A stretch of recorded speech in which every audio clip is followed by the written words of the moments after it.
Bueno, nuevamente buenas tardes a todos, bienvenidos a todos, a la espera de que vayan participando y sumándose personas que por algún motivo puedan haberse demorado. Vamos a hacer una pequeña introducción y no pretendo explayarme demasiado, porque todos los que estamos acá sabemos muy bien quién es el doctor Cavallo y cuál fue el aporte histórico enorme que le dio el país. Así que solo voy a decir que de su currículum uno puede destacar que el doctor supo desempeñarse como subsecretario de Desarrollo de Córdoba, como vicepresidente del Banco de la provincia de Córdoba, como subsecretario del Ministerio de Interior, como presidente del Banco Central de la República Argentina, como diputado nacional, supo ser también canciller durante los 2 primeros años de la primera presidencia de Carlos Menem, y fue también, por supuesto, 2 veces ministro de Economía de la Nación. Es además profesor universitario en los Estados Unidos y es uno de los economistas de más y mayor prestigio a nivel mundial, de consulta obligatoria de empresarios, de estadistas de todo el mundo, fundador de nuestro partido, originalmente llamado Acción por la República, hoy conocido como Partido Liberal Republicano. En nombre de nuestro partido, que fue, que es y que será siempre su casa, con un inmenso orgullo, con mucha emoción, tengo el privilegio y el honor de presentarle al doctor Domingo Felipe Cavallo. Doctor, sea usted muy bienvenido. Bueno, muchas gracias, David.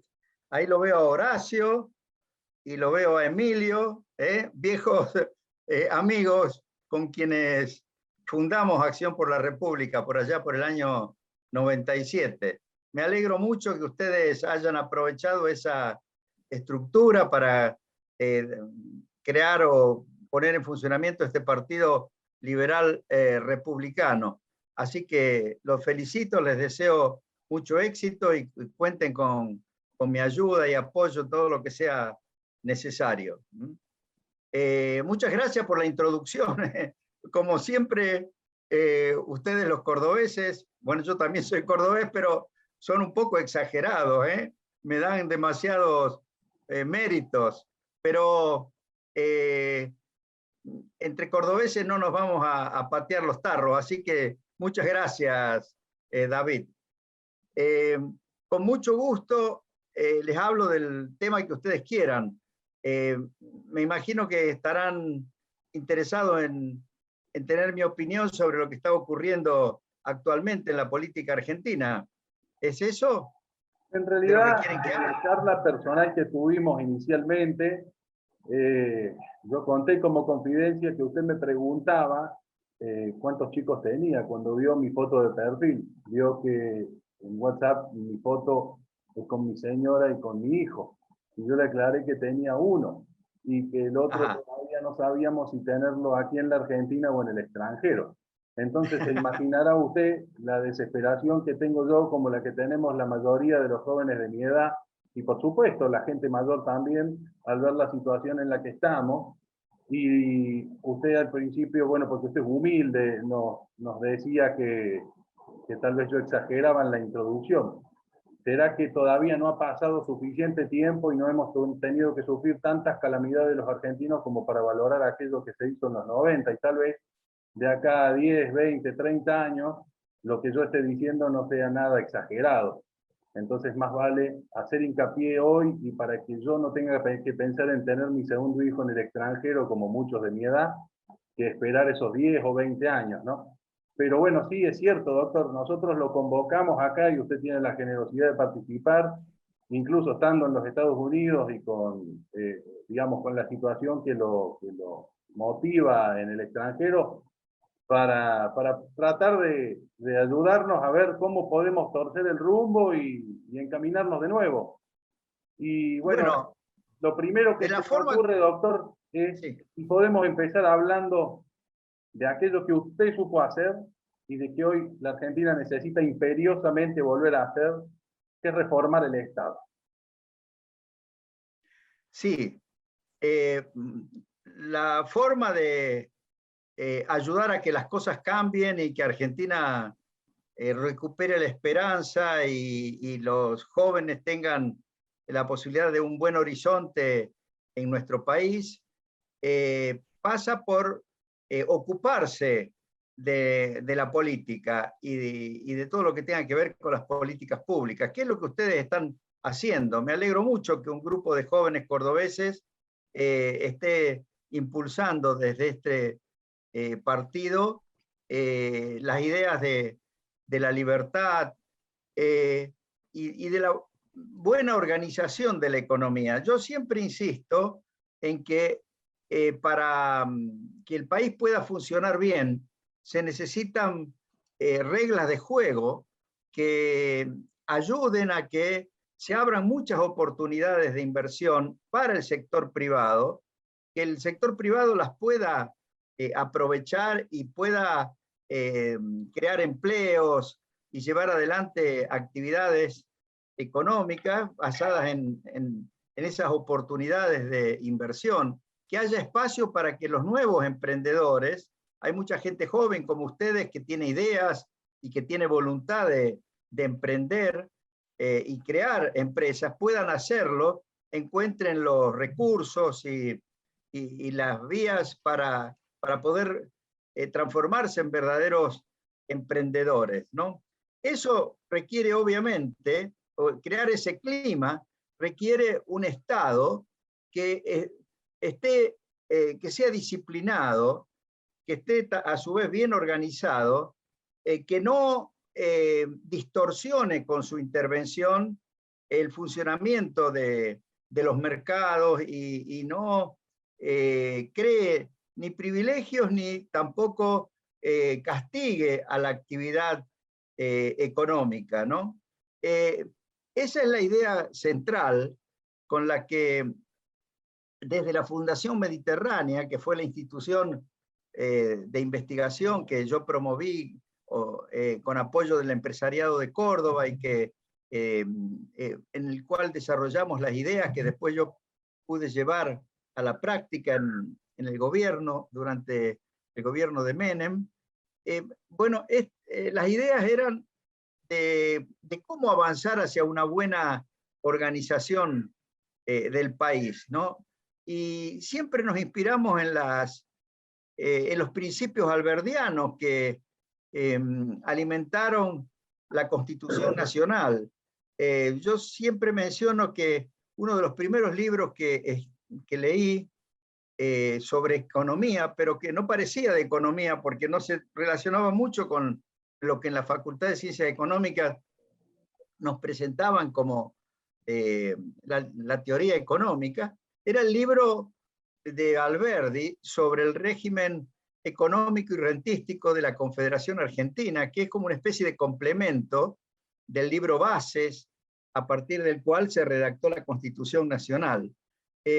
Justamente ahí Alberdi plantea estas ideas de organización que ubican bien el rol del Estado y también el carácter limitado que debe tener el Estado y disciplinado, y a su vez la creación de normas que brinden seguridad jurídica y un clima amistoso para todo lo que sea inversión, creación de empleo y actividad del sector privado. En aquella época, cuando empezamos con la Fundación Mediterránea y cuando yo escribí el libro Volver a Crecer, sintetizamos los defectos que tenía la organización económica de Argentina en una fórmula que la había inventado, si se quiere, la fórmula lingüística, digamos así, Adolfo Sturzenegger, que decía que Argentina era un capitalismo sin mercado combinado con un socialismo sin plan. Es decir, el peor de los sistemas que podíamos imaginar, porque el capitalismo funciona bien cuando es una economía de mercados libres, transparentes, es una economía abierta, una economía donde los recursos se asignan según las indicaciones que dan los precios y las rentabilidades que surgen de la operatoria de los mercados, y por otro lado, el sector público o el sector socialista de la economía está bien presupuestado, bien controlado en la ejecución de su presupuesto, bien planeado, pero nada de eso existía en Argentina. Teníamos un sector público totalmente descontrolado, con un gasto que ni siquiera se cuantificaba bien y que era excesivo, no se podía financiar, con impuestos muy malos, grandes déficits, se terminaba financiando todo con emisión monetaria o con un endeudamiento carísimo. Y por otro lado, el sector privado, agobiado por malos impuestos, regulaciones que trababan su accionar, e intervenciones prácticamente del mercado del Estado en todos los mercados, fijaciones de precios, controles de cambios, todas esas cosas que hacen que no funcione la economía de mercado. Y todos los trabajos que hicimos en aquella época apuntaban a identificar soluciones para cada sector, para cada región y para la macroeconomía, basado en ver qué reglas de juego serían apropiadas para que Argentina saliera adelante. Y eso en la práctica es lo que empezamos a hacer e hicimos en gran medida en la década de los 90, ¿no? Por eso logramos erradicar la inflación y la economía volvió a crecer. Por supuesto que una economía vuelva a crecer no significa que no va a tener nunca más crisis en el horizonte. Las economías que crecen y que son avanzadas y que logran erradicar la inflación, lo mismo enfrentan crisis de vez en cuando. La cuestión es que una economía bien organizada, cuando se presenta una crisis, la tiene que resolver sin llegar a desorganizar totalmente la economía de nuevo. Y el problema que hemos tenido en Argentina es que cuando se enfrentaron crisis, bueno, primero, por ejemplo, una crisis muy profunda fue la del efecto tequila en el 95, ahí pudimos salir de la crisis sin desorganizar la economía. La otra crisis muy grande, la del 2001, lamentablemente esa crisis financiera que tuvo que ver con básicamente el endeudamiento excesivo de las provincias con el sistema bancario, comprometiendo los recursos de coparticipación y para financiar un gasto público provincial que se había descontrolado precisamente desde la competencia entre Menem y Duhalde por la candidatura del peronismo en el 99, y que obviamente después de la Rúa no pudo poner en caja. Bueno, esa crisis podría haberse resuelto como se había resuelto la del 95, tomando medidas adecuadas, una reestructuración ordenada de la deuda, pero no, lamentablemente ahí la política jugó para que la solución de esa crisis fuera a través de una desorganización completa de la economía, como fue el abandono traumático de la convertibilidad, la especificación, la fuertísima devaluación del año 2002, y a partir de ahí, lamentablemente, se reinstaló en Argentina la idea de que si el tipo de cambio creaba suficiente colchón, porque era el precio del dólar muy alto, se podían cobrar todo tipo de impuestos, se podía aumentar el gasto, incluso se podría emitir dinero sin grandes consecuencias. Y bueno, a partir de ahí la economía quedó muy mal organizada. Tuvimos algunos años donde se recuperó el crecimiento, pero sin volverse a un clima de estabilidad sostenida. Y esa recuperación del crecimiento, que fueron los años de Néstor Kirchner, se basó en términos del intercambio excepcionalmente favorables para Argentina, que no habían existido en las décadas y en los años anteriores. Pero una vez que se terminó esa bonanza internacional, Argentina quedó en una suerte de la peor situación que puede tener una economía, que es la estanflación.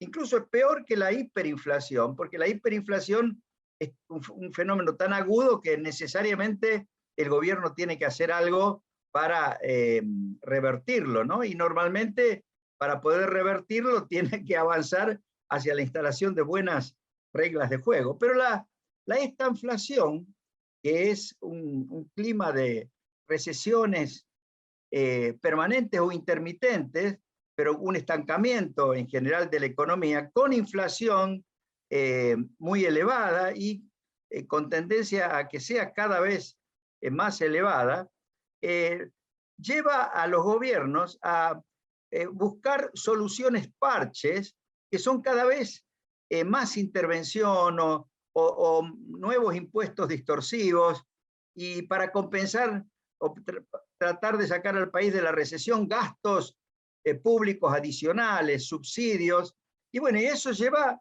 a situaciones como la que estamos viviendo ahora, donde el país ha perdido totalmente el crédito externo, el crédito interno, y ha perdido la confianza de los propios argentinos en la capacidad de Argentina de salir adelante. Y eso es lo que lleva a muchos jóvenes a pensar en que tienen que buscar otros horizontes.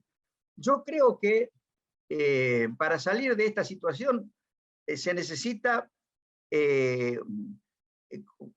conseguir organizar un gobierno que tenga ideas claras y que tenga buenas intenciones y que tenga los equipos para poder llevar adelante esas ideas. Muchos de nosotros pensamos que cuando Macri ganó la elección con Juntos por el Cambio, se abría la posibilidad de que nos moviéramos en esa dirección. Lamentablemente, el gobierno de Macri no estuvo suficientemente bien preparado para enfrentar los problemas. La gente en general de ese gobierno tenía muy poca experiencia de manejo a nivel nacional, si bien habían hecho una buena gestión y muy buena gestión en la ciudad de Buenos Aires, pero el manejo de las reglas de juego y la organización de la economía a nivel nacional es un tema bastante diferente y muy complejo. No, si bien tenían individualidades a nivel de economistas, de gente seria, nunca habían trabajado ni conformado equipos, y yo creo que fue una experiencia lamentable en el sentido de que no se pudo consolidar como para tener continuidad en el tiempo, pero algunos rasgos de la política que intentó Macri eran los correctos, ¿no? Como por ejemplo volver a insertar a Argentina en el mundo y transformarla Argentina en un país respetable y respetado en el mundo. Eso es algo esencial. Es algo que este gobierno no está haciendo.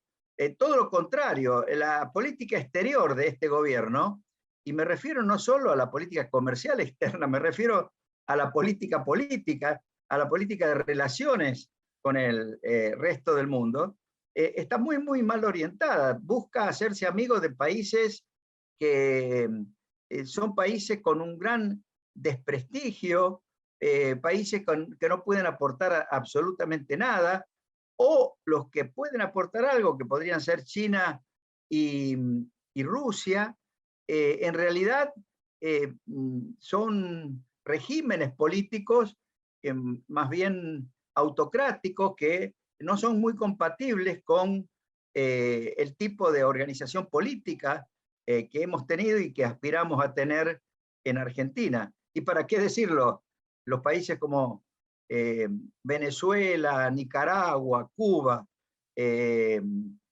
obviamente que son países que no nos pueden aportar nada, solamente deberían servir de ejemplo de lo que no hay que hacer en una economía. Pero este gobierno apunta en esa dirección, con lo cual obviamente que le va a resultar muy difícil desde una buena política exterior tratar de trabajar hacia adentro para una buena organización económica, completamente distinta a lo que pasó en el periodo precisamente de Menem, que primero buscamos de tener la mejor relación posible con todo el mundo, y luego buscamos todos los apoyos necesarios para apuntalar una organización económica parecida a la de los países que han progresado y que siguen progresando en el mundo, ¿no? Clarísimo, En doctor. fin, yo creo que... Aprovecho que ustedes decían ahí, hacía hincapié, en lo que ciertos países nos pueden llegar a dar o nos dan, qué mejores aliados puede tener la República Argentina. Pero justo, y en referencia puntual a esto de qué nos pueden dar o qué no nos pueden dar, hoy yo sí sé que muchos países de la región a la Argentina, en términos de dar, le tienen que exportar energía. Y perdón, Hola Rodrigo, estoy en un Zoom, te llamo dentro de un rato. Perdón, un amigo importante que me llamó, pero ya postergué la comunicación con él. Gracias. Sí, Le comentaba, ¿qué decías, David? En esto de que hay países que nos dan y países que no nos dan, mejores o peores socios, los países, sí se me ocurre que hay muchos países regionales que hoy a la Argentina le dan, y le dan energía. ¿Qué pasó en la Argentina como para que el desarrollo del plan energético de autoabastecimiento, que fue un éxito a nivel mundial y un modelo a seguir por muchos países, hoy nos tenga otra vez importando energía?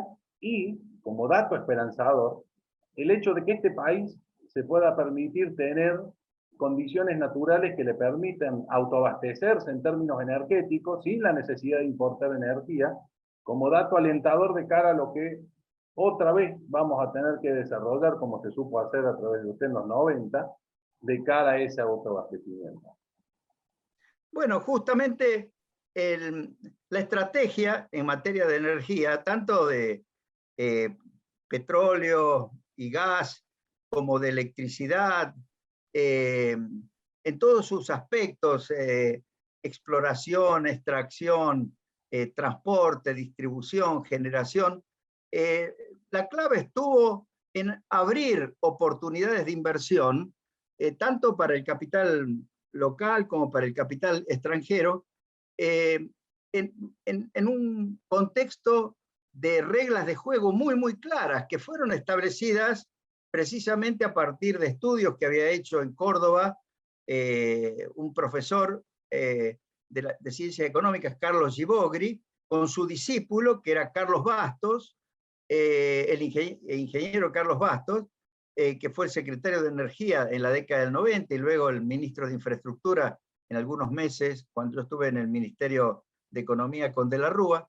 Bueno, Carlos Bastos, a quien ojalá ustedes puedan invitar a hablar de estos temas, implementó un sistema que resultó muy atractivo para los que tenían que invertir en generación de energía, bueno, en exploración y explotación de gas, de petróleo, en transporte, distribución, y nos transformamos en un país muy eficiente en la generación de todas fuentes de energía. Por supuesto, nos autoabastecimos, tuvimos un balance comercial energético muy positivo, exportamos electricidad y gas a los países vecinos, también exportamos crudo y importamos algunos derivados por una cuestión de las características que tiene el proceso de destilación, etcétera, y las proporciones en que salen los distintos tipos de derivados, pero el balance era sumamente positivo. Y para dar una idea, por ejemplo, el costo de la electricidad, el kilowatt hora de electricidad, que a principios de los 90 era de 44 milésimos de dólar, después de que funcionó el sistema con competencia, con libertad para la fijación de las tarifas, pero con todo un sistema muy bien organizado. A fines de los 90 valía 22 milésimos de dólar, ¿no? Es decir, no solo se lograron inversiones que aumentaron la producción, sino que también se lo hizo de manera muy eficiente, con cada vez menores costos. Lamentablemente ese clima desapareció en las últimas 2 décadas y ahora estamos con déficits en materia energética muy importantes. Y además el Estado sugiere que él va a asumir la responsabilidad de invertir en el sector energético, siendo que no tiene recursos para invertir, no. Y además, en general, la inversión que había hecho antes y que hizo después el Estado en estos sectores son inversiones sin sentido de eficiencia y para el aumento de la productividad, ¿no? Y siempre que el Estado se mete a manejar estos sectores, se crean mecanismos de corrupción alevosos, ¿no? Y muy costosos, obviamente, desde el punto de vista del impacto sobre el gasto público y el déficit. Pero eso en materia de energía, pero déjenme hablarles de algo que está hoy más en el tapete aún y que es un peligro grande que enfrentamos, que es el tema de la hidrovía Paraná-Paraguay, ¿no? La hidrovía es, de alguna manera, el elemento más importante de toda una transformación que hubo del sistema logístico para la producción, comercialización y exportación de productos agropecuarios y de productos en general, para las exportaciones en general. Antes de la década del 90, por ejemplo, un productor agropecuario recibía un porcentaje muy bajo del valor de su producto, no solo por las retenciones y por los dobles mercados cambiarios y la brecha con el precio del dólar en los mercados libres, sino porque además los costos logísticos eran enormes y entonces se le descontaban del precio que recibía el productor.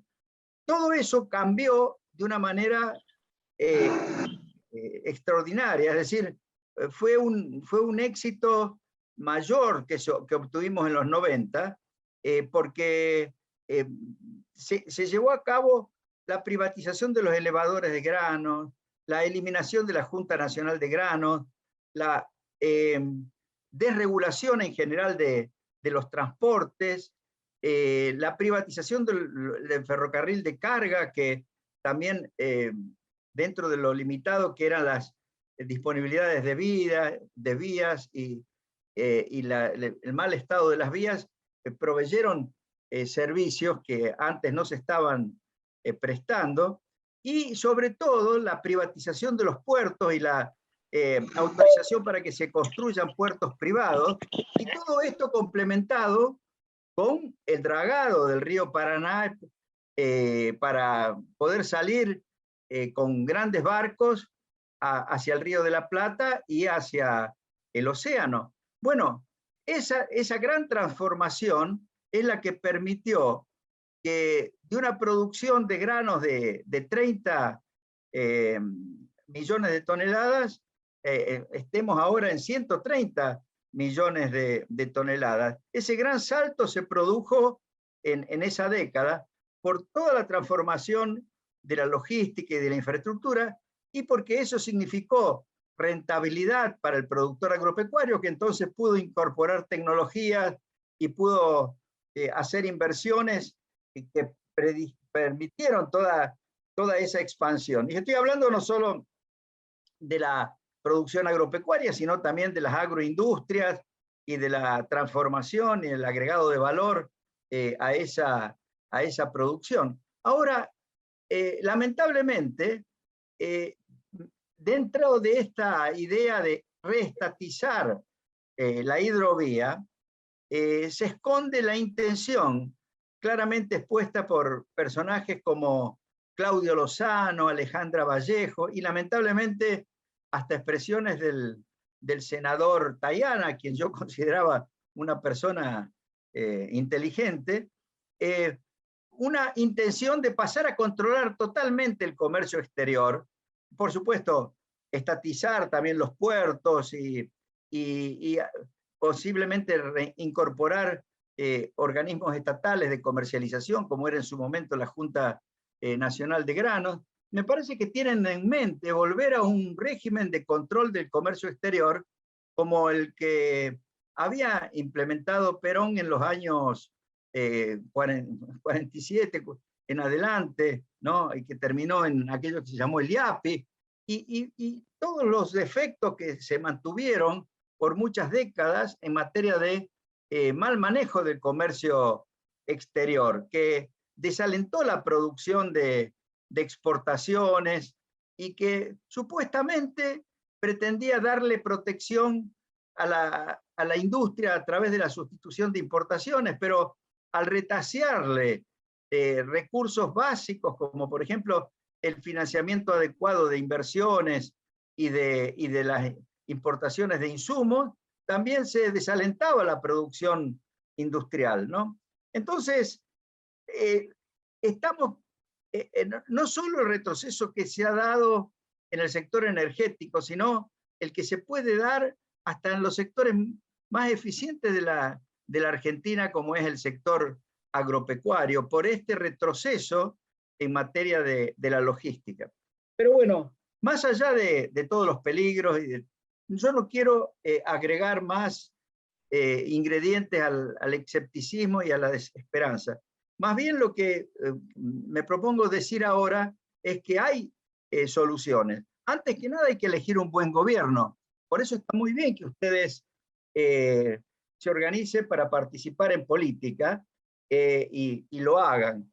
Ahora, hay que obviamente sumarse a algún frente que tiene que ser el frente opositor al actual gobierno, y tratar de aportar ideas, aportar capacidad de gestión y participar en el futuro gobierno que sea elegido a fines del año 2023. Ahora, ese gobierno tiene que llegar mejor preparado de lo que llegó el gobierno de Macri. Por supuesto que mucha de la gente que tuvo experiencia o que acumuló experiencia en el gobierno de Macri es una gente que tiene que participar y esa experiencia le va a resultar valiosa, pero tienen que trabajar más organizadamente para tener las ideas que van a enmarcar la acción de gobierno mejor planeada que la que lo tuvieron en el año 2015, ¿no? Doctor, yo creo que en ese sentido ustedes... Acá un poquito, porque usted se menciona el gobierno de Cambiemos, pero casualmente el 1 de abril de este año se cumplieron 30 años de la entrada en vigencia de la ley de convertibilidad. Y yo tomé un extracto de lo que fue su publicación en el blog, en su blog personal, acerca de este aniversario número 30, donde usted dice: las reformas serían imposibles a menos que el gobierno encuentre una manera de convencer a la gente de que era esencial para mejorar su propio bienestar. ¿Cuál fue la manera que encontraron en 1991, más precisamente a partir de abril de 1991, para convencer a la gente que las medidas que se tomaron por aquel entonces eran esenciales y la gente así lo entendió? Sin duda fue la ley de convertibilidad, pero no solo por la ley en sí misma y por el mecanismo que utilizamos para que Argentina volviera a tener moneda, cosa que hasta ese momento no tenía, sino que lo anunciamos luego de haber implementado medidas que nos dieron apoyo y nos hicieron creíbles también en el exterior, de tal forma que logramos que de inmediato se empezara a pensar de nuevo en Argentina como destino de inversiones, y también una serie de medidas inmediatas tomadas en forma simultánea que ayudaron a que se reactivara de manera inmediata la economía, como fue la eliminación de las retenciones y también la remoción, la eliminación de muchos impuestos. La gente no se acuerda, pero había muchísimos impuestos de difícil recaudación y que enredaban mucho a la economía, que nosotros lisa y llanamente los eliminamos desde el vamos. La gente piensa que nosotros aumentamos los impuestos porque aumentamos la tasa del IVA, pero el IVA es una especie de impuesto neutral, diferente a ingresos brutos y a otros impuestos, los de sellos y todos esos impuestos que gravan en las distintas etapas a la actividad económica y que desalentaban realmente la inversión y encarecían la producción, ¿no? Además, para compensar los impuestos indirectos que encarecían los costos y alentar todas las exportaciones, creamos un sistema de reintegros de impuestos o de reembolsos de impuestos a las exportaciones no agropecuarias para que se desarrollaran también las exportaciones del sector industrial. Y avanzamos en mecanismos de integración, por ejemplo, con Brasil, con el régimen automotriz, que entre paréntesis lo organizó y lo implementó el actual gobernador de Córdoba, Juan Schiaretti, y que fue un avance importante que permitió que se instalaran varias fábricas de automóviles y volvieron algunas que se habían ido. Por ejemplo, el Fiat se había ido o estaba fusionada con Peugeot y manejada por la empresa Sebel, pero decidió volver y se instaló General Motors. Justamente hoy que recibimos la muy mala noticia del fallecimiento del ex gobernador Reutemann, me acordaba que un día vino Reutemann a mi despacho a decirme que quería terminar de convencer a la gente de General Motors que estableciera su planta en la provincia de Santa Fe, pero como la provincia de Santa Fe tenía una legislación laboral y sobre todo una interpretación judicial de las leyes laborales que encarecían totalmente el costo de la mano de obra comparado con la provincia de Buenos Aires, había que buscar una forma de compensarle eso a General Motors para que se instalara. Y justamente con Carlos Reutemann encontramos una forma de, con apoyo de la nación y algunos recursos que ponía la provincia, garantizarle a General Motors que no iba a tener mayores costos laborales si se instalaba en la provincia de Santa Fe, y así se instaló. Yo recuerdo haber viajado varias veces a Japón a convencer a la gente de Toyota que viniera a instalar una planta en Argentina. Ellos tenían instalada una planta en Brasil, y Brasil todavía estaba con inflación y estaban muy desilusionados. Yo logré convencerlos e instalaron la planta esa de Toyota que hoy fabrica la Hilux, pero para todo el mercado mundial. Y conseguir que los japoneses se instalen es algo muy importante, porque los japoneses prestan atención a lo que ofrece el país como perspectiva de mediano y largo plazo y no se asustan de las crisis coyunturales. Por eso Toyota es una empresa que ha estado produciendo sistemáticamente, incluso en momentos de gran crisis, ¿no? En fin, ¿cómo se crea confianza? Y con medidas que la gente pueda advertir que van a producir buenos resultados. Fue extraordinario cómo reaccionó la gente, el consumidor, el comerciante, los pequeños y medianos industriales, en el año 91. De inmediato aumentó la demanda de prácticamente todos los tipos de bienes de consumo, porque la gente que tenía ahorros o guardaba dólares en el colchón, se animó ya a gastarlos, a invertirlos, o los canalizó hacia el sistema financiero, los depositó ya sea en dólares o los convirtió a pesos, y todo eso permitió que las tasas de interés se desmoronaran, que renaciera el crédito, y bueno, y todo eso dio lugar a que en un solo año, en el primer año de la convertibilidad, en el año 91, la economía ya creciera 10%, ¿no? Y siguió creciendo a un ritmo rápido y bajando la desocupación y también bajando mucho la pobreza hasta fines del 94, cuando lamentablemente se produjo la crisis tequila, o sea, impactó en Argentina la crisis mexicana, porque muchos pensaron que Argentina también iba a entrar en una crisis como la mexicana, y se fueron muchos capitales de corto plazo que habían llegado. Los bancos provinciales se habían financiado con recursos de los bancos de inversión, y estos se habían financiado con recursos del exterior, y como esos recursos se fueron, los bancos provinciales quedaron todos en una situación muy delicada. Eso llevó a que tuviéramos que tomar medidas en el 95, pero tomamos esas medidas y ya en el 96 estábamos creciendo nuevamente, lo cual es un ejemplo de que las crisis se pueden enfrentar sin desorganizar la economía. Lamentablemente,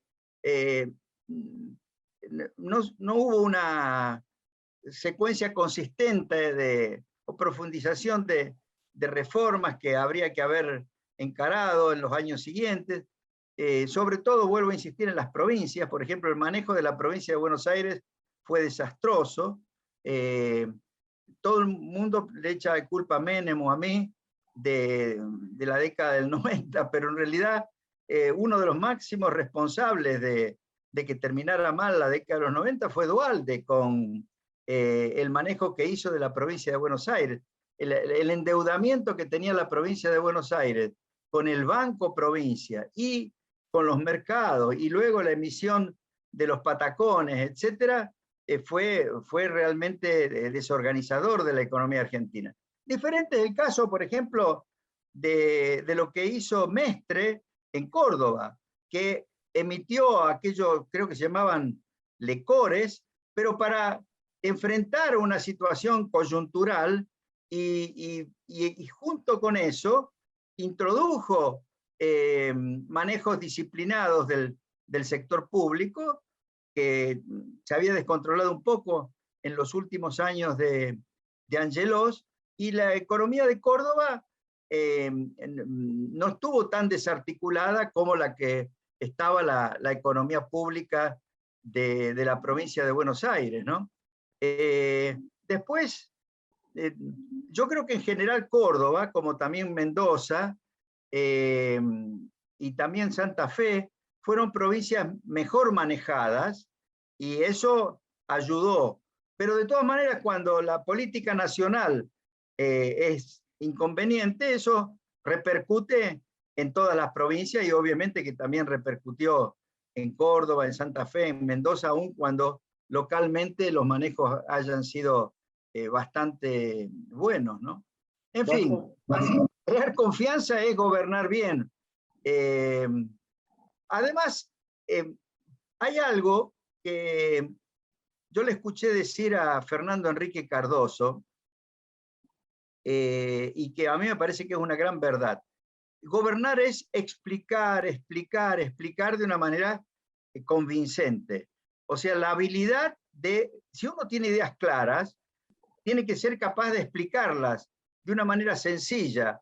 Una de las grandes habilidades de Menem, en mi opinión, era que transmitía las ideas que previamente había conversado conmigo, o se había convencido de cosas que yo le explicaba a veces utilizando términos demasiado técnicos, y él las explicaba con una facilidad y una simpleza que ayudaba muchísimo a que la gente le creyera, ¿no?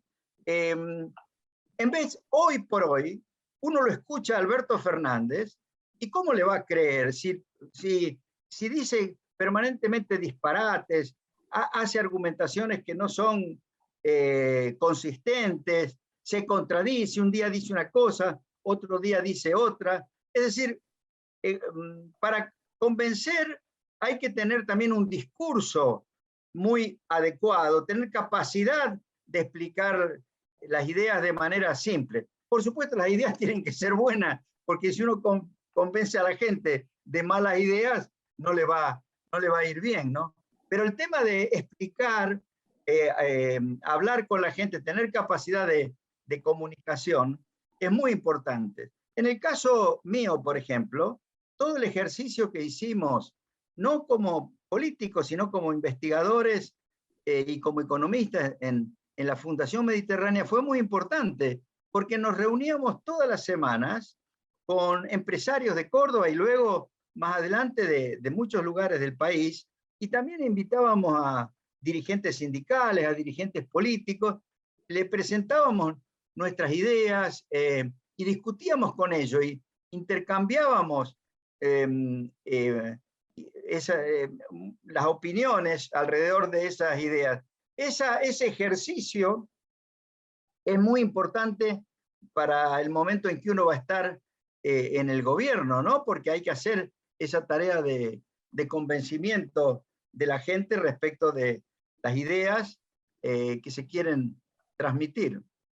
Por supuesto, eso se adquiere con el ejercicio de la actividad política o de la actividad gremial o de la actividad, digamos, de interacción con el resto de la ciudad, están de la ciudadanía, y estando predispuestos a hablar y a escuchar, ¿no? Y no estar demasiado apegados a dogmas ideológicos. Por supuesto, sí, ideas como la libertad son fundamentales, y en eso uno tiene que ser dogmático, pero en aspectos de cómo llevar a la práctica las ideas de la libertad, hay que tener un sentido pragmático. O sea, todos los países tienen una historia, y en el momento en que uno se propone hacer reformas, tiene que tener ideas claras de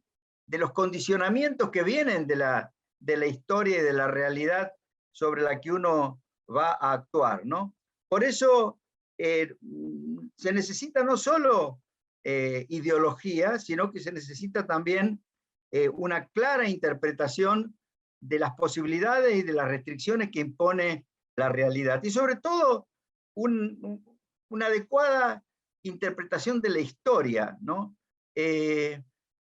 Yo recomiendo mucho a los jóvenes que lean el último libro que yo escribí con mi hija, con Sonia María, que se llama Historia Económica de la Argentina. Y yo lo escribí, en realidad, lo había escrito primero en inglés porque me lo habían encargado de una editorial de Londres, y después que lo había terminado de escribir, justo ganaba la elección Macri, y yo enseguida lo tradujimos al español y lo publicamos, y mi idea fue que la gente que estaba colaborando con Macri lo leyera para estar bien interiorizado de la historia, porque llegaba hasta el final del gobierno de Kirchner, ¿no? Se los mandé a todos, comenzando con el propio Macri y a todos sus funcionarios, pero yo creo que muy poca gente lo leyó en ese momento. Yo creo que si lo hubieran leído, les hubiera ayudado a cometer menos errores. Pero ese libro está y tiene plena vigencia. Yo había escrito también un libro más enderezado a la implementación de un plan de estabilización, pensando en Macri o en Scioli, quien ganara las elecciones. Ese libro lo publiqué en el año 2000, 2014 o principios del 2015, Camino a la Estabilidad. Tampoco le prestaron atención, pero ese libro tiene total vigencia hoy.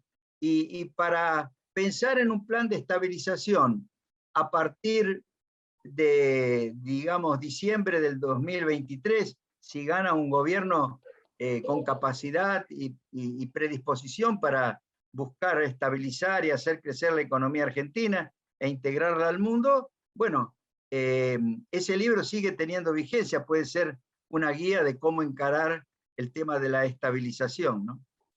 Estoy aprovechando para propagandizar mis libros. Está muy bien. Y el blog también, el blog también.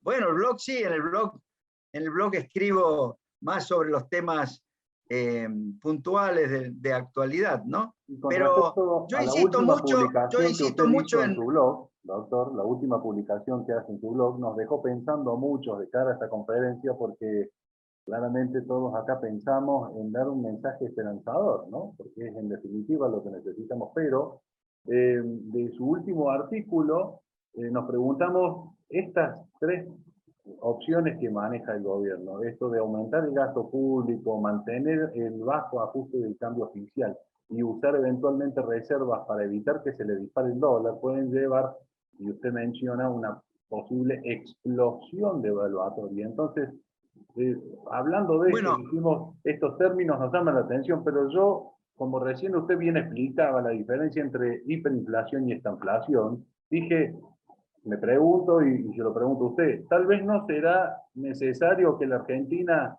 vuelva a sufrir una crisis de ese tipo y que la ciudadanía sea consciente de la situación real en la que está, para que se puedan tomar todas las medidas que usted en su momento supo tomar y hoy necesitamos tomar de nuevo. sí, pero yo no pregono que se llegue a un clima hiperinflacionario como forma de, después de poder hacer las reformas que el país necesita. Ahora es realista pensar que con un gobierno que se esté manejando como este y que, por ejemplo, adopta medidas con un sentido puramente electoral sin medir las consecuencias que pueda traer después de la elección, existe el riesgo cierto de que haya un descontrol inflacionario, que no sé si llegará a tener las características que fue la hiperinflación del 89-90, pero que va a ser una experiencia muy difícil de soportar y aceptar por parte de la gente. Ahora, eso va a llevar posiblemente a que este gobierno pierda la conducción del país a partir del 2023. La cuestión es que quien lo suceda esté bien preparado y tenga ideas bien claras de cómo restablecer la confianza, cómo lograr la estabilidad, cómo volver a crecer, ¿no? Por eso, quizás mi artículo puede alentar el pesimismo en lo inmediato, pero debería servir para pensar que hay soluciones con un cambio político que supuestamente se va a producir desde el año 2020, a fines del 2023, en esa elección presidencial, ¿no? Ahora, el resultado de la elección del 2021 también es muy importante. Si llegara a ganar el actual gobierno, cosa que yo creo que es muy poco probable, y llegara a tener mayoría en la Cámara de Diputados, yo me temo que avance en la dirección de una dirección totalmente incorrecta, es decir, intente modificaciones como las que hizo Chávez en Venezuela, o las que hizo, que son menos conocidas, pero son igualmente dañinas, que hizo Correa en Ecuador, ¿no? Correa o Ecuador tuvo la suerte de que tenía la economía dolarizada por una decisión inteligente de un presidente anterior, de Yamil Maguad, al cual lo persiguieron y todavía ahora lo persiguen. Yo espero que ahora lo dejen de perseguir, porque el nuevo presidente de Ecuador es una persona muy, muy razonable, pero aún teniendo asegurada la estabilidad con el régimen de dolarización en Ecuador, Correa que prácticamente modificó el sistema político para tener un control total él, hizo un manejo muy negativo del sector público, aumentó mucho el gasto, utilizó las reservas que no eran del Banco Central, sino que eran el respaldo de los depósitos en dólares de la gente en el sistema bancario ecuatoriano para financiar gastos y también corrupción, y bueno, y dejó muy deterioradas las finanzas públicas y también la estabilidad del propio sistema financiero en Ecuador. Por supuesto, tuvieron que hacer una reestructuración de la deuda externa que ya la han hecho, y ahora hay un nuevo presidente que yo espero que haga un manejo mucho más responsable y que no tenga que soportar Ecuador una crisis como la que significó el abandono de la convertibilidad en el año 2002 en Argentina, ¿no? Pero el peligro que yo veo de un gobierno de Cristina o de Alberto Fernández ratificado por un triunfo electoral es que avancen en la dirección de transformar, digamos, de cambiar las reglas del juego republicanas y democráticas de la Argentina, ir a un sistema más autoritario y por supuesto con mayores y crecientes intervenciones del Estado, con estatismo por todos lados, y eso sería muy, muy negativo para el futuro del país, ¿no? Doctor, aprovechando su comentario recién en relación a Ecuador y su política de dolarización con el expresidente Macri desde 2000 y a la fecha, nos pregunta un participante de la conferencia cómo ve una dolarización de facto para poder inyectar los dólares de los ahorristas en el circulante. Bueno, la dolarización de facto se está dando, por ejemplo, en Venezuela, porque obviamente al dejar de existir la moneda local con una mínima capacidad tanto para el intercambio como para el ahorro, de hecho están utilizando el dólar. Pero en el caso de Argentina, lamentablemente vamos en la dirección opuesta a eso desde el punto de vista de las intenciones del gobierno, porque la forma de poder aprovechar al dólar como una moneda, aunque sea complementaria del peso, y que eventualmente pudiera ayudar a disciplinar el peso o lo reemplazara al peso, tendría que partir del hecho de que pueda funcionar un mercado libre y transparente para el dólar, no necesariamente único ese mercado, o sea, podría el gobierno seguir controlando el tipo de cambio para las transacciones comerciales, por un tiempo, por supuesto, pero para todo otro tipo de transacciones de naturaleza financiera, tendría que haber plena libertad, ¿no? Que la gente pudiera comprar, vender en un mercado totalmente libre, en el cual el gobierno no intervenga, salvo con medidas de política monetaria bien diseñadas. Pero estamos muy lejos de eso. El, el gobierno permite que funcionen, le resultaría muy difícil impedir que funcione un mercado contado con liquidación, que es un mercado semilibre, porque también el gobierno interviene, además la Comisión Nacional de Valores pone regulaciones y restricciones tratando de controlarlo también a ese mercado, y por otro lado, para la gente común se le hace muy difícil poder operar en dólares, salvo en el mercado paralelo, ¿no? Por lo tanto, estamos muy lejos de avanzar en la dirección de que el dólar pueda ayudar a que la economía funcione mejor y que la gente se convenza y empiece a reciclar los dólares hacia la economía argentina. Muchos de los dólares de los argentinos están fuera de Argentina, o están en cajas de seguridad, o están, digamos, en los colchones, eso es por el mal diseño del sistema monetario argentino. Ahora, la vicepresidenta, 2x3, alude a que hay que resolver el problema del bimonetarismo. Y al bimonetarismo no lo ve como una solución, sino como un problema. ¿Y en qué piensan cuando dicen que hay que eliminar o resolver el problema del bimonetarismo?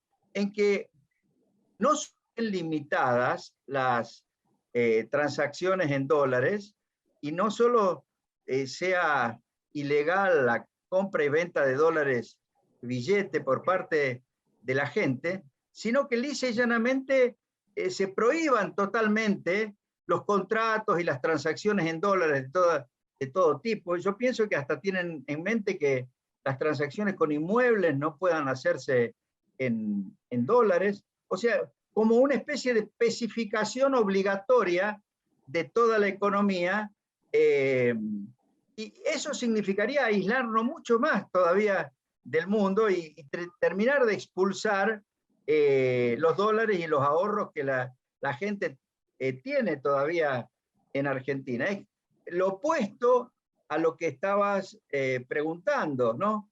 Yo creo que esta dirección en la cual nos estamos moviendo es totalmente inconveniente. Tendríamos que ir en la otra dirección. Eso no significa decretar obligatoriamente la dolarización de la economía argentina, pero sí permitir que el dólar sea utilizado para viabilizar muchas operaciones que de otra manera no se llevarían a cabo, incluso para que haya financiamiento para inversiones en la Argentina. Pero bueno, pero no estamos en esa dirección. El plan de estabilización que yo sugiero en mi libro Camino a la Estabilidad parte de permitir el uso del dólar en competencia con el peso. Por supuesto, también hay que tomar medidas para que el peso no se desvalorice permanentemente, porque si no nadie lo va a utilizar y todo el mundo va a querer utilizar el dólar en todo sentido. Por eso tiene que ser parte de un programa integral que haga que la gente confíe en las nuevas reglas de juego que anuncie el gobierno, ¿no? Doctor, ¿cerraría usted el Banco Central como propone mi ley para evitar esa emisión desenfrenada y la consecuente desvalorización del peso? Bueno,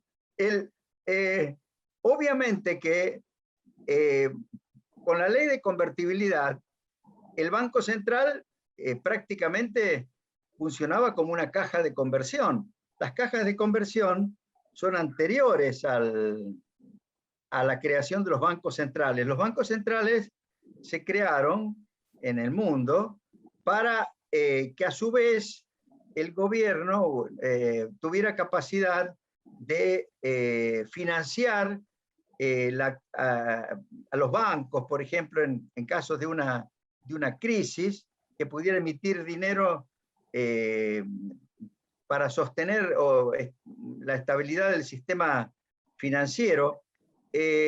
Lamentablemente, eso llevó a que también se relajara el financiamiento del sector público, que debería ser siempre con impuestos o con endeudamiento voluntario, es decir, gente que compre voluntariamente deuda del sector público para financiar sus déficits, lo mismo que quien compra deuda del sector privado para viabilizar una inversión en el sector privado. Pero no, ahí apareció el Banco Central, que en los países dispendiosos se transformó en una fuente de financiamiento inflacionaria, tanto del sector público como también de algunas actividades privadas, ¿no? Y incluso del propio sistema financiero. Lo que sugiere la forma de interpretar bien técnicamente la propuesta de Milei es la de bloquear la posibilidad de que el Banco Central cree artificialmente crédito tanto para el sector público como para el sector privado y también para el propio sistema financiero. Ahora, eso no significa que la institución Banco Central va a desaparecer, sino que limite su actuación a temas como la superintendencia del sistema financiero y eventualmente algún tipo de participación en asegurar la estabilidad del sistema financiero, pero que esté inhibido de emitir dinero para el financiamiento del sector público e incluso para crear artificialmente crédito para el sector privado, ¿no? Yo creo que, por supuesto que Javier lo explica tratando de que la gente lo entienda, habla de ponerle una bomba al Banco Central, pero eso es una imagen retórica. Él ha sido muy efectivo en encontrar formas de explicar sus ideas, ¿no? Ahora, yo no creo que si, por ejemplo, Milei tuviera que ser el ministro de Economía de un futuro gobierno, lo primero que va a ser poner una bomba al edificio del Banco Central, ¿no? Entre paréntesis, el Líbano explotó el edificio del Banco Central hace algún tiempo y, pues, por supuesto, la economía libanesa sigue teniendo los problemas que tenía cuando todavía tenía Banco Central, ¿no? Doctor, en el transcurso de la semana y en lo que lleva de conferencia, se repiten mucho las preguntas sobre su posibilidad de participar en el juego político. No. Yo eso se lo dejo para la gente joven o para la gente de mi edad que todavía tiene fortaleza, ¿no?, física y espiritual como para dedicarse a la política y no está tan desgastado como estoy yo. Yo creo, por ejemplo, que es muy bueno que Ricardo López Murphy siga en la política. Él es un economista con ideas muy claras y que por otro lado tiene capacidad de comunicación importante. Yo hablé mucho con él y espero, puede ser que sea uno de los que lo ha convencido de que lo que más le conviene a él y lo que más le conviene al país es que se meta dentro del frente opositor pensando en ganar las elecciones del 2023 y jugar un rol en ese futuro gobierno, que parece que es lo que él finalmente ha decidido entrando a Juntos por el Cambio en la capital federal y entrando a participar en las PASO, ¿no? Veo que hay otros liberales, no lo he escuchado a Javier Milei hablar del tema, pero sí algunos que lo critican por esto de incorporarse a Juntos por el Cambio, pero en realidad la única forma que hay de poder llevar a la práctica las ideas, cuando uno tiene buenas ideas, es entrar en un frente político que tenga capacidad de ganar la elección y de llegar a gobernar. Y por supuesto, dentro de ese frente político puede haber gente con distintas opiniones y ahí hay que ganar también la discusión para que las ideas de uno, si es que las considera las mejores, se impongan. Imagínense, cuando yo entré a formar parte del gobierno de Menem, y antes de eso, cuando yo entré a la Cámara de Diputados como diputado independiente, pero en las listas del peronismo, por invitación de José Manuel de la Sota, imagínense que entraba en un frente, si se quiere, donde la mayoría tenía ideas completamente distintas a las mías, o pensaba, o tenía eslogans y prejuicios muy diferente. Y sin embargo, tanto en la actuación como diputado en el bloque justicialista y luego en el gobierno de Menem, yo logré ir imponiendo o convenciendo de las ideas sobre las que yo había trabajado, y por eso pude hacer todo lo que hice como ministro de Relaciones Exteriores y ministro de Economía, ¿no? Entonces, a mí me parece que hay que buscar de formar parte de un espacio político grande que pueda realmente acceder al poder y desde ahí trabajar para que se implementen buenas ideas, ¿no? Por supuesto, esto no significa, por ejemplo, si fuera Javier Milei como candidato a diputado por un partido libertario en la capital federal, y por otro lado está López Murphy dentro de Juntos por el Cambio, a mí se me plantearía un problema serio de a quién votar. Y a pesar de que yo tengo un gran aprecio por Javier Milei, creo que él está haciendo una muy buena tarea de difusión de las ideologías correctas. Sin embargo, en términos de que se lleven a la práctica las reformas, yo me sentiría más tentado a votarlo a López Murphy dentro de Juntos por el Cambio, ¿no?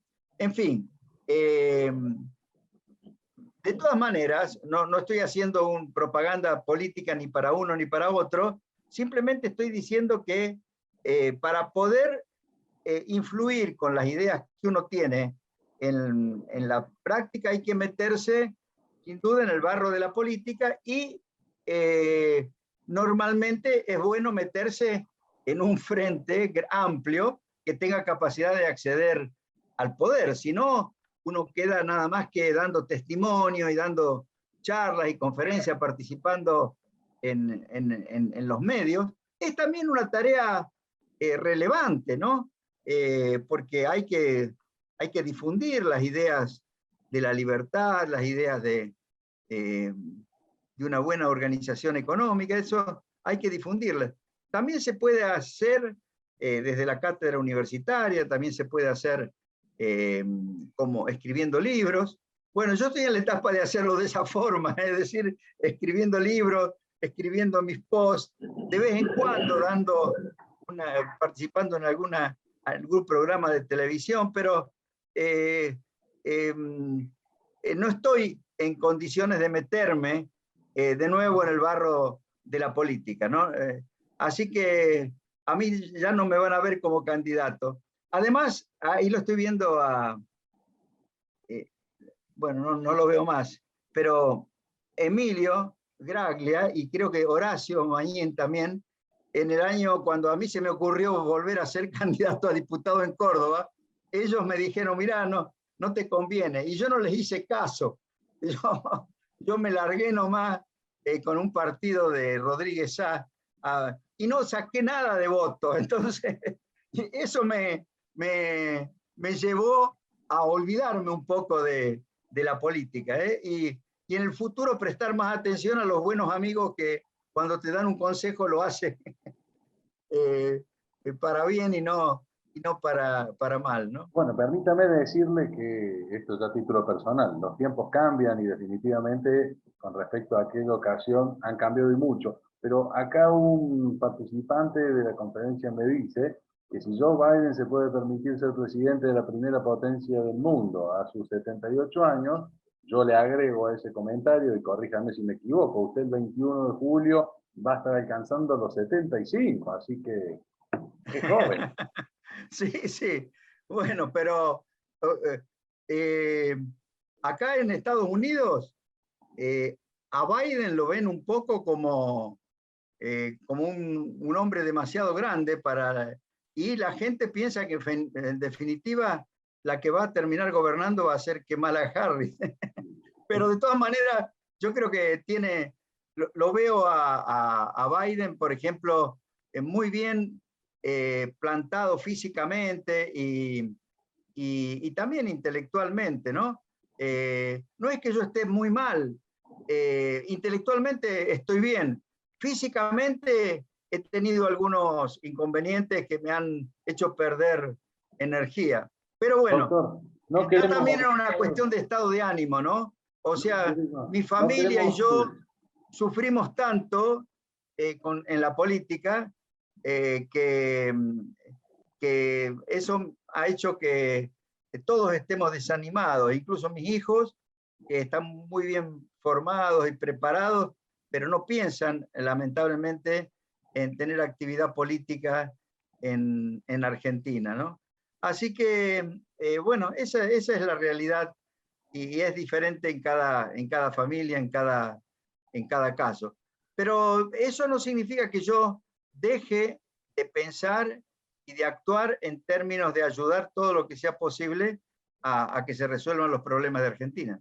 clarísimo, doctor. Y como no pretendemos abusar de su tiempo, de la predisposición y la generosidad que ha tenido, si le parece, ir cerrando, pero no sin antes, recordar que usted fue 2 años canciller durante la primera presidencia de Menem, y me comentaron 2 anécdotas suyas, una con Lady Margaret Thatcher y otra con Gaddafi.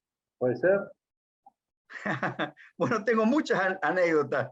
Algunas las cuento en el libro, en el libro El peso de la verdad, la de Gaddafi, ¿no? Eh, pero esa la conté para demostrar lo perspicaz y vivo que era Menem, ¿no? Resulta que estábamos ahí en Belgrado, habrá sido en el mes de septiembre u octubre del 89, en una reunión del movimiento de no alineados, y Gaddafi no venía al hotel donde se hacía la reunión y le mandó un mensaje a Menem que quería entrevistarse con él y lo invitaba a ir a la embajada de Libia ahí en Belgrado, ¿no? Entonces Menem me dice, bueno, vamos a la embajada, y fuimos a la embajada. Y cuando entramos en la embajada nos hicieron pasar al patio.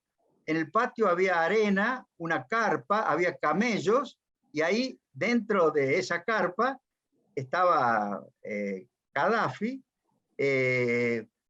rodeado por amazonas, mujeres vestidas de militares, que eran la custodia que él tenía, ¿no? Salió Gaddafi a recibirnos, se abrazaron con Menem, con el beso árabe ese que se dan en las dos mejillas, también, yo no me acuerdo si me besó o no a mí, pero la cuestión es que, perdón, después te hablo, Piri. Uno de mis hijos que me llamó. La cuestión es que cuando estábamos ahí ya sentados bajo la carpa y nos ofreció leche de camello y dátiles y empezó a hablar Menem, a hablar de las reformas que estaba haciendo en Argentina, y Gaddafi en un determinado momento le dice, pero presidente, a mí lo que me interesa es el Cóndor. Y el Cóndor era un misil que Argentina estaba fabricando y en realidad era un arma que tenía restricciones para ser comercializada en el mundo porque había normas internacionales que impedían la exportación de ese tipo de armas. Pero Gaddafi se había enterado de que Argentina estaba con capacidad para producir ese misil y aparentemente con algunos miembros del menemismo, no con Menem, porque no había estado con Menem, pero con algunos de sus colaboradores había convenido un aporte a la campaña electoral contra el compromiso de entregar un misil, de entregar la tecnología del Cóndor, ¿no? En la que estaba interesado Gaddafi. Y Menem a esa altura ya había recibido informes de inteligencia que yo le había traído, los habían dado en Estados Unidos, donde estaba descrito todo el proyecto Cóndor. Nosotros, ni él, ni yo, ni Luder, que era el ministro de Relaciones Exteriores, conocía sobre el tema, pero nos enteramos realmente de cómo era el proyecto y sabíamos que estábamos violando normas internacionales y que era una de las condiciones que nos iban a poner, digamos, interrumpir ese proyecto o por lo menos no usarlo para diseminar ese tipo de armamentos. Entonces Menem advirtió que era muy peligroso lo que le estaba pidiendo Gaddafi. Y entonces se le ocurrió utilizar una expresión que había utilizado el jefe de la Fuerza Aérea, el brigadier Juliá, cuando yo presenté las evidencias de inteligencia sobre el proyecto Cóndor. Menem le dijo, bueno, venga, brigadier, y explíquenos. Estaba Luder, estaba Menem, estaba yo, y Juliá, que era muy vivo, y que sabía bien que era un misil, pero le dijo a Menem, no, dice, es una cañita voladora, dice, es un cohete, pero que no tiene dirección, entonces puede ir en una dirección, puede ir en otra, pero si los americanos creen que es realmente un misil, aprovechemos para negociar algo contra el eventual desmantelamiento de ese proyecto. Esto le dijo Juliá, ¿no?, a Menem. En realidad no era una cañeta voladora, era un misil, pero Menem ahí, frente al planteo de Gaddafi, le dijo, pero presidente, si el Cóndor es una cañita voladora. Había traducción del inglés, del español al inglés y del inglés al árabe. Yo no sé bien cómo se lo habrán traducido, pero lo desconcertó a Gaddafi. Y entonces aprovechó Menem para cambiar la conversación, seguir con otros temas, y dejó de lado la discusión sobre el tema Cóndor. Después, cuando íbamos en el auto, ya volviendo al hotel en Belgrado, Menem me dice, dice, los muchachos le deben haber vendido el Cóndor a Gaddafi. Dice, ¿cómo zafamos de esta situación? Porque él sabía que si le hubiéramos entregado el Cóndor a Gaddafi, eso significaba crear un problema muy, muy serio en nuestra relación con los Estados Unidos, con Europa y con todo el resto del mundo, ¿no? Esa es la anécdota sobre Gaddafi. Después nunca más lo vio ni Menem ni yo a Gaddafi, ¿no? Y con respecto a Margaret Thatcher, bueno, la anécdota, bueno, hubo varias anécdotas, pero no los voy a aburrir con más de estas anécdotas. Doctor, muchísimas gracias. Muchísimas gracias por la predisposición, por el tiempo, por la vocación, por la capacidad que tiene para explicarse. Es un pecado a veces interrumpirlo. Yo muchas veces lo he visto en medios periodísticos en donde salen a interceptarlo y a interrumpirlo, que la verdad es un despropósito, porque usted suele mantener una línea impecable. Así me voy mucho por las ramas. Sonia, mi esposa, dice que hablo tanto que muchas veces me voy por las ramas y que por eso alguien me tiene que enderezar. Bueno, son 75 años muy bien vividos, doctor. Tiene mucha experiencia. Bueno, muy bien. Les mando un fuerte abrazo a todos. Le agradezco a todos los participantes de la conferencia y bueno, esperemos tenerlo de vuelta pronto porque como le dije al principio, doctor, esta fue y va a ser siempre su casa. Muy bien. Bueno, un abrazo. Gracias, nos vemos.